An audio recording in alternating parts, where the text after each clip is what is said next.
Thanks, guys. I'm here standing outside the Sylvester Comprehensive Cancer Center, one of the integral parts of the University of Miami health system. Sylvester is the only cancer center in South Florida designated by the National Cancer Institute and is a direct beneficiary of one of the area's largest annual fundraising efforts. Thanks, guys. I'm here in Homestead, Florida at the AMR Motorplex, where one go-kart driver is proving she can race right along with the boys. Thanks, guys. I'm here standing outside Green Envy, the salad bar that is making a difference in this community. When riders are mounted, they connect the other end of the tether to the saddle, ensuring that if they become disconnected from their horse, the vest will inflate before they hit the ground. While the main reason for this event was to clean up the Fort Lauderdale beaches ahead of All-Star Week, the Florida Panthers also wanted to promote environmental awareness for the coastal community.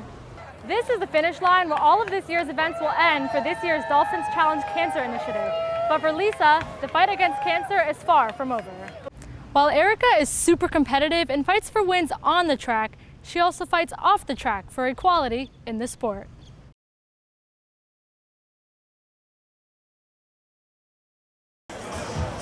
As Lisa Siegel got ready for a 35-mile bike ride from the University of Miami to Hard Rock Stadium on February 25th, she only had one person on her mind. Siegel was riding for her mom, who died of cancer just over a year ago. When she was in the hospital, I told her that as long as I was breathing, I would be participating in this event, and in her memory and in her honor. Siegel and thousands of others took on the journey as part of this year's annual Dolphins Challenge Cancer event, an initiative to raise money for cancer research at UM's Sylvester Comprehensive Cancer Center. DCC was founded in 2010 and has since raised over $63 million, with a record $10 million raised this year alone. Together, our goal is to get as many people aware that the DCC exists, aware of the incredible impact Sylvester Comprehensive Cancer Center is making in the cancer space, not just locally, but nationally. Every year, DCC participants have various races to choose from, including 4 bike rides of different lengths and the 5K marathon. They can also set up their own fundraisers through the organization to receive donations. Siegel alone has raised over $20,000 this year. I get emotional because I know where the funds are going. Like, I just want to do everything in my power to make a difference because I know that they're just such unbelievable people. For UMTV, I'm Morgan Champey. Erica Wagner hasn't always gone this fast. Erika was afraid of everything, basically. But now she lives for the thrill. I love it. It's my favorite. I live for this. I get out of bed at 6 a.m. on Saturdays for this. Wagner is a 19-year-old go-kart racer from South Florida who races on the AMR karting circuit. Wagner only started racing when she turned 17 after getting into NASCAR and Formula One the year before. Eventually, she had saved up to buy her very first go-kart and has not looked back since. She'll tell you, fear is learned. You just got to figure out a way to get over it. So it's great to see the progression, and it's great to see how she's grown to overcome those, fears. So we're really proud of her. Although Wagner's parents have always been supportive of her, it hasn't been easy being a girl in the racing world. I have gotten comments that are like, oh, she's not going to do well, she's a girl. Or, it doesn't matter if she crashed. It doesn't matter if you crash into her. She's just a girl. Or she can't do it. When I get those comments, I'm like, okay, I'm going to beat that guy on track.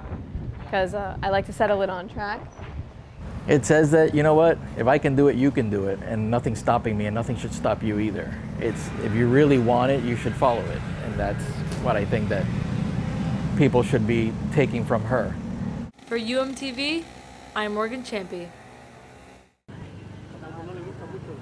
Ella DeFazio has been riding horses most of her life, but like many others, she hadn't seriously considered wearing a safety vest until recently. She bought her first air vest in 2021, saying it's made all the difference.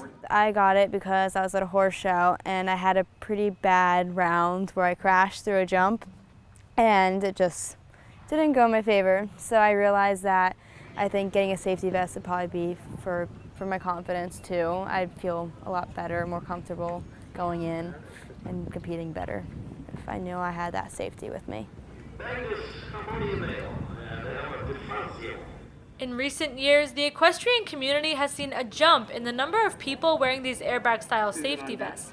Where you used to only see padded foam vests being used by eventers, now the new air vests can be seen across the showgrounds. I have seen a lot more riders using them, especially in the jumpers because they jump a lot higher and it's more of a risk that accidents happen. The original safety vests, called body protectors, were invented in the 80s and consist of foam padding stitched into sections to protect the rider's torso. They were made mandatory for cross-country competition in the eventing discipline in 1996 and are currently the only type of safety vest mandated by the United States Equestrian Federation. The first air vests appeared in the late 90s in the form of motorcycle safety gear, later being improved and adapted to equestrian sport in the early 2000s. Because of how new the technology is, there are yet to be any formal competition rules surrounding the air vest. A lot of these manufacturers have done motorcycles for so many years, and that's where they had come from. But when it comes to the equestrian, obviously, the manufacturers are coming back to the equestrian community, asking for feedback. It's a very important topic that we have been talking about for now many years. Air vests have small airbags stitched into sections instead of foam, and are fitted with a carbon dioxide canister and tether that attaches to it. When the tether is pulled from the canister, it inflates the vest almost instantly. When riders are mounted, they connect the other end of the tether to the saddle, ensuring that if they become disconnected from their horse, the vest will inflate before they hit the ground. We're so fortunate that it can protect, of course, our torso, our ribs, our back. This air vest itself comes up a little bit higher in my chest, which I really do appreciate. And then as well, it's nice and high on my neck, and it also comes nice and low in my lower back. Because this inflatable vest technology has only been around for the last 20 years, there haven't been many studies done yet on the efficiency of equestrian air vests. Research has shown that horseback riding is one of the most dangerous sports people can participate in. One study found that approximately 80% of riders will experience a riding-related injury in their career. One of those riders is former Olympian Kevin Babington. After a serious riding accident in 2019, Babington was left paralyzed from the neck down. I went down head first and kind of did a somersault on my Adam's apple a little bit and had a severe bruise on my spine. I had torn all the ligaments in my neck and muscles and ligaments in my neck. I had no movement in my arms or anything at the beginning. Babington's injury shocked the equestrian community and was one of the major reasons for this recent rise in air vests. Although he wasn't wearing one at the time, Babington is a large advocate for them now. The air vest wasn't really on the market at the time. And then I think after my accident, I noticed more and more people, especially a lot of professionals, started wearing them. I think it just opened a lot of people's eyes that this can happen to anybody.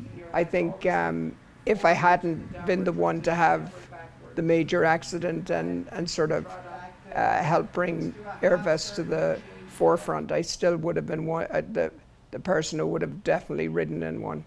After his injury, Babington's close friends started the Kevin Babington Foundation, an organization that helps other injured equestrians get the support they need towards their recovery.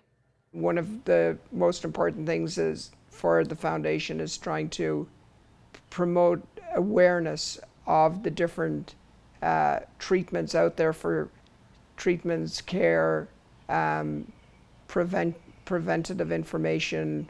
That's where promoting the vests come into play and promoting, different safety products. If we can make awareness of the safety what's out there as far as the safety aspect of the support, and that if that helps one or two riders, that's huge. All this leads to the question, will air vests become mandatory in the future? Currently, there are no rules stating that air vests need to be worn in formal competition.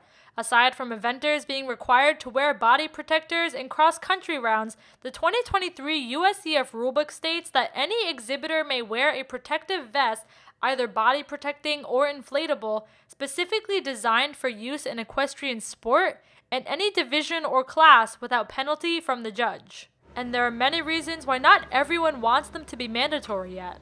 One of those reasons is that there isn't a harmonized standard to which these things are certified to or tested to. And I think that in order for that to happen, the price is going to have to come drastically down, because with air vests currently starting at $600 and going up from there, I mean, that would just block so many people from being able to compete at a rated show. Overall, the equestrian community hopes to see more air vests as people become more educated about them. However, many agree that more research needs to be done to improve these issues and make them safe and accessible for everyone. I think it's become, part of people's toolkit, just like their helmet.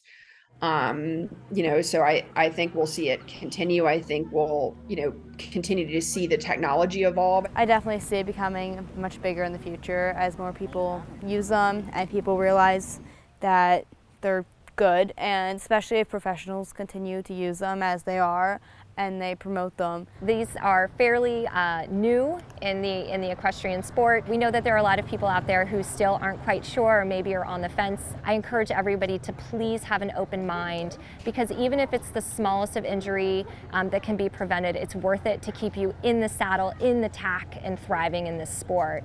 In Wellington, Florida, for UMTV, I'm Morgan Champey.